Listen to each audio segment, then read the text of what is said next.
Bueno, cuando comencé la entrevista dije que me vi en la obligación de modificar la agenda para meter una pieza de discusión y es precisamente la carta que dirigió el diputado Escalante a el COENA y a Ana Vilma. Antes de ir a la pausa comercial, porque me interesa mucho, para eso fue la invitación, el tema principal, digo, hablar del tema del asocio público-privado. Pero tú querías todavía decir algo sobre el tema del diputado Escalante. Yo quiero decir que esta no es una muestra de que Arena esté en problemas. Al contrario, esto quiere decir que en Arena existe la apertura. Y repito, si Gustavo hubiera hablado en otro partido, ya lo hubieran purgado, no hubiera aparecido esta mañana. Así que Arena tiene que ser un partido y todos los demás partidos que escuchen a los jóvenes. Los jóvenes tienen mucho que decir y los jóvenes van a impulsar esa reforma política tan esperada por todos los ciudadanos. Los partidos tenemos que ser partidos abiertos, partidos flexibles. Qué interesante lo que decía él. Los políticos dicen, los políticos que no tienen argumentos levantan el fantasma de la guerra y de la polarización. Este es un tema muy importante. ¿Cuál es el llamado que está haciendo? Vamos a defender los intereses del pueblo salvadoreño. No hemos sido electos para defender intereses partidarios ni intereses personales. Lo que tenemos que hacer todos los partidos políticos es precisamente ver cómo avanzamos y cómo renovamos las instituciones políticas. Esto es lo que quieren los ciudadanos, así que creo que sobre esto es que nos tenemos que poner a trabajar. Pero sigo diciendo que la carta de Gustavo Escalante es una carta que demuestra valentía, es una carta que demuestra su amor al partido y además mucho coraje porque está dispuesto a ser patria. Bueno, Ana Vilma, muchas gracias. Damos la bienvenida a Milena Calderón de Escalón. Gracias, Milena, por estar con nosotros. Un gusto tenerla aquí. Un gusto, Romeo, y a mis colegas, un gusto poder compartir con ellas. Bueno, vamos a pasar a este tema del asocio público-privado porque es importante. Mira, y ahora le doy la palabra a Lorena Peña. Lorena, he entrado precisamente a esta parte donde el FMLN se refiere, ¿no? Al tema al proyecto de ley, digamos, del asocio público-privado. Y dice textualmente, respecto al proyecto de ley de asocio público-privado, creemos que su aprobación es inconveniente para los intereses del país por las razones siguientes, tal como está planteada en este momento. Y dice, su objetivo central es el de privatizar bajo la figura de la concesión las obras o actividades rentables que aún posee el Estado, asegurando a los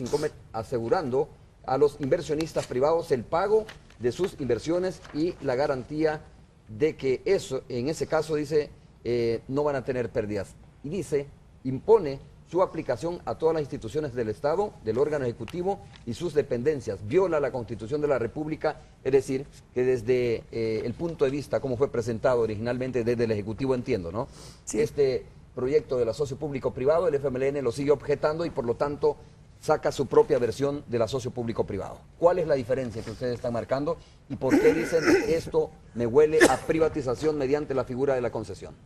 Bueno, en primer lugar decirte que efectivamente el FMLN hizo esas críticas y por ello hemos presentado una redacción alternativa a consideración de la comisión. La comisión tiene que revisar todo lo que hay y buscar lo que es de aceptación común. Nosotros son 6 los principales cambios que tiene nuestra propuesta. La primera es que en la versión original esta ley es de obligatoria aplicación para todas las entidades del Estado. Claro. Entonces querría decir que cada proyecto público-privado que quieras hacer tendría que hacerse bajo esta modalidad, cuando el Estado tiene otras opciones que son las concesiones tradicionales y las empresas mixtas, que también son opciones. Entonces, nosotros planteamos que esta ley es aplicable a todas las instituciones del Estado, pero no obligatoria. Y en el caso de los consejos municipales, linda con problemas de la autonomía municipal.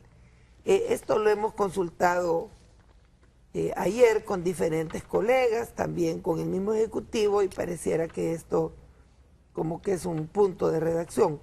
El más grueso es el tema de la aprobación de la deuda pública que implican los asocios cofinanciados. En el esquema del proyecto original habían ciertas deudas que no pasaban ni por el Consejo de Ministros, digamos, sino que eran aprobadas por el ente rector.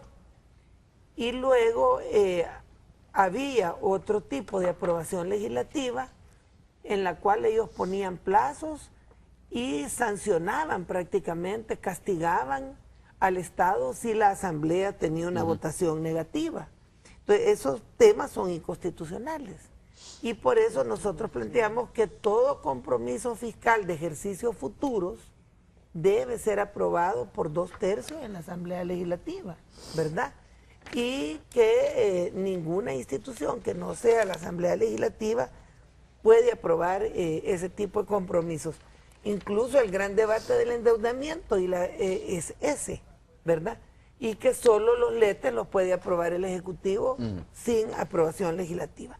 Entonces ahí nosotros planteamos, debe respetarse la función de la Asamblea Legislativa.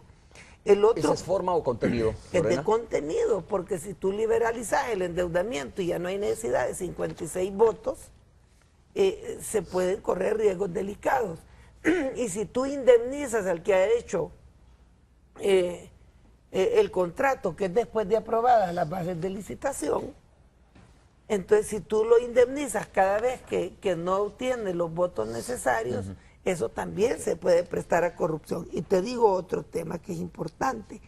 Nosotros, como entendemos que cualquier concesión es la entrega a un privado para la explotación comercial de un bien del Estado, es privatización. Pero otros dicen que no, porque no es eterna, sino que solo por... Sería entonces, por ejemplo, privatización el tema del puerto. Claro desde que su punto sí, de vista, claro, o desde el marco de esta ley. Claro, la ley de concesión del puerto es entregar a un privado por X cantidad de años para su explotación comercial un bien. Pero el tema es nosotros por eso pedimos que se excluya el agua. Ni siquiera hay una ley de agua, es peligroso abrir todavía este tema del agua, es delicado. Que se excluya la Universidad de El Salvador con todas sus letras, porque en la ley está confuso y da lugar a la privatización de la universidad.